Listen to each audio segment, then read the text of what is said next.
Hello everybody. I'm excited to come on today and do a video about the process of an evaluation for a toddler or preschool age child who stutters. And I really enjoy this because I got to get out all of my fun toys and books, and you'll get to see some of those things today. Also, all of this information in the video is for educational purposes only. For a full disclaimer, you can see it on our website, www.infinitehorizonspeech.com/disclaimers.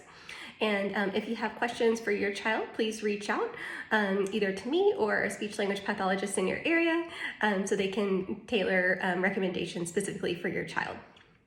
All right, so let's dive in. So there's a few main components to an evaluation. The first part is going to be the case history. So I'll talk with the parent about when the stuttering started, if it has changed over time, if it's increased, decreased, or been kind of up and down and variable. Did it start sort of out of the blue, which actually is more common than you might think, or did it begin gradually? Also, it's important for me to know if there's a family history of stuttering and whether those family members still stutter or if they recovered from stuttering at some point. Also, we'll want to get an idea of overall medical history and if the child has any other medical conditions, because sometimes those can affect speech. Find out if they're on any medications. Also, it's important to look at the child's language skills. So I may give a language test depending on, what I hear during conversation and if I hear any possibilities of delays or discrepancies in that area. So that's the first part of the evaluation. And then the next part that I really enjoy is just establishing rapport with the child. So especially when you're working with a toddler or a preschooler, sometimes they're a little bit shy at first or, not quite ready to open up. So a lot of times I will ask parents to actually ask the child to choose some of their favorite toys to bring, then they can show them to me. So it's always fun to see My Little Pony, the child's favorite Lego set, or, just some things that they enjoy playing with. And then also I will often ask the parents to explain, what they're going to be doing. They can even look up pictures or videos of me on the website and just tell the child, oh, hey, we're going to go see Miss Dana, and she's a talking teacher. You're going to get to talk with her and play with her, look at some pictures.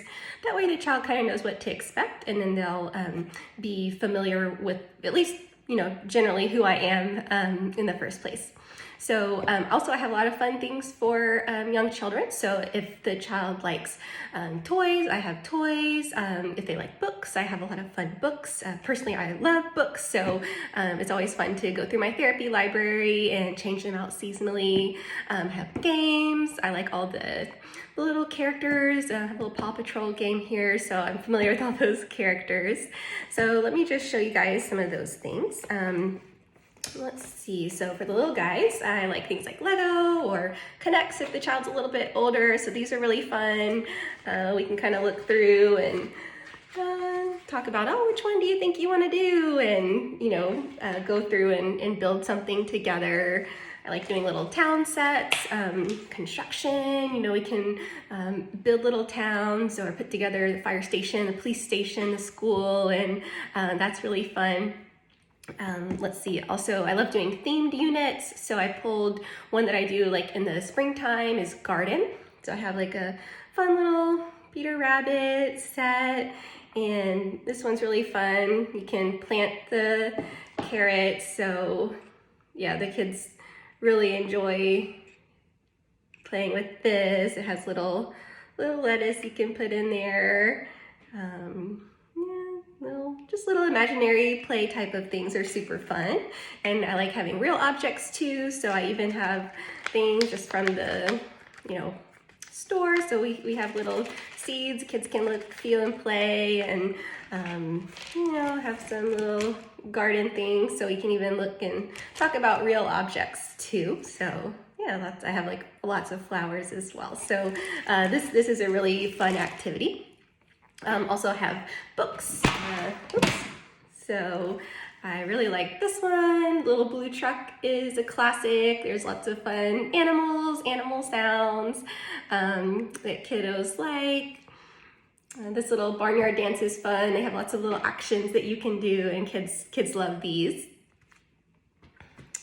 And if kids like animals, I have fun little books. Like this one has fun pictures of cats that are pouncing. They're all little kittens, and so they're super adorable. I just enjoy looking at this book. In fact, it was a gift for me. So I just thought, well, I think my kids would like it too. So that's super fun. And oh yeah, one other thing, I have a few little games. I have this Paw Patrol, Angry Birds. So definitely have things that kids like. And then I take a little bit more time with the younger children so that they have time to warm up. And that way I'll get a more accurate speech sample from them. And then, if the child is still a little bit shy or doesn't talk as much as they do at home, I also have the option for parents to send in video clips via secure methods. So that way parents can feel comfortable in knowing that I did get a good representation of how the child actually speaks. So that's the main part of the evaluation, I would say. And I just really love that process of finding out what does a child like, and just playing with them and then seeing them get more comfortable as the session goes on.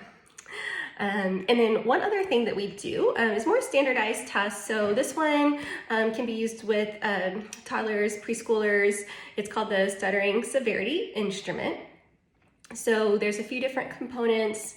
I will record the child while we're doing the games or play or reading together, just for more of a conversational sample.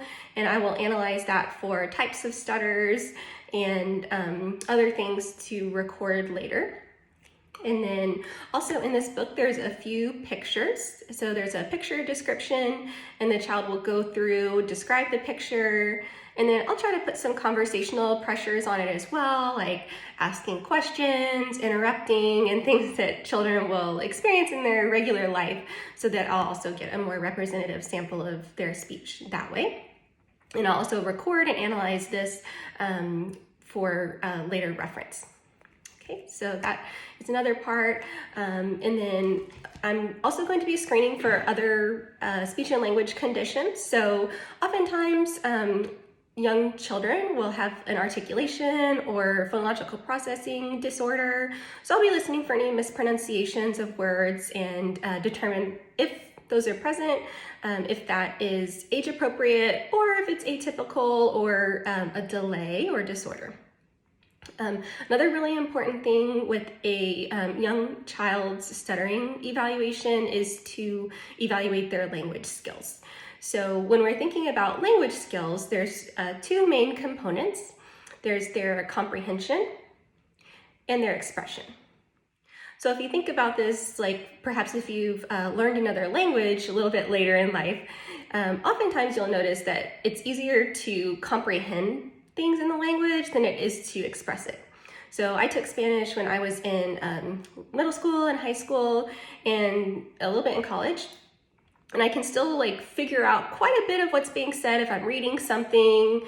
If somebody speaks to me really slowly, I can get some, although unfortunately most of it has gotten a little fuzzy. But the point is that I can comprehend a lot more than I'm able to actually express. I used to be able to express myself really, really basic conversational level, but now it's even less. But I still retained a lot of those comprehension abilities. So if you think about it the same way, like a child who's learning language, they may be comprehending a lot more than they're actually able to put together or put together with correct grammar, even though they may be understanding that perfectly fine or at a higher level than they can express. Okay, so that's really important because sometimes if there's delays in those areas, or especially if there's a gap, a significant gap in those abilities, then we can see some disfluencies. So definitely during the evaluation, I'll be asking questions to determine if that could possibly be the case. And if needed, we'll do an official test for that. Also, some things we screen for during the eval, take a look at the oral structure, see if there's anything going on there. We will listen to the child's voice.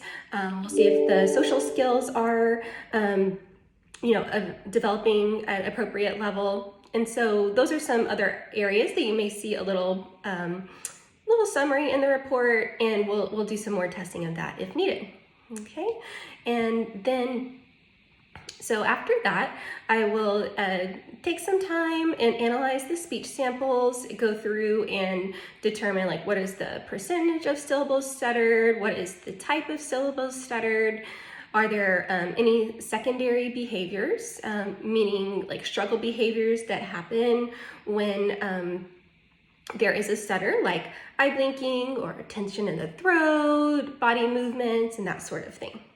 Okay, so then later I will do a meeting with the parents and go over the results with them, talk about whether this is something that we can monitor or do short-term therapy, or if it looks like you'll need more intensive therapy. And then we'll also talk about what are the long-term and short-term goals. And usually that's in a 6-month and 3-month increments, although it definitely varies depending on people's individual needs. And then, I'll go over some goal proposals and also get an idea of what the parents are thinking, and then we'll work together to set those goals. Okay, and then oftentimes we'll do therapy once to twice a week.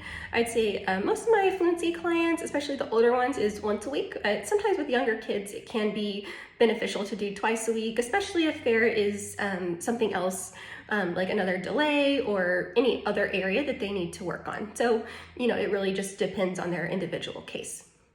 Yeah. So I hope that this video has been helpful for you. If you have any questions, you're welcome to reach out to me. I do complimentary consultations, and you can find my contact information on my website, www.infinitehorizonspeech.com. And if you're ready to schedule an eval, you can also reach out to me that way as well. So if this is helpful for you, please like or share, and look forward to seeing you in the next video. Have a great day.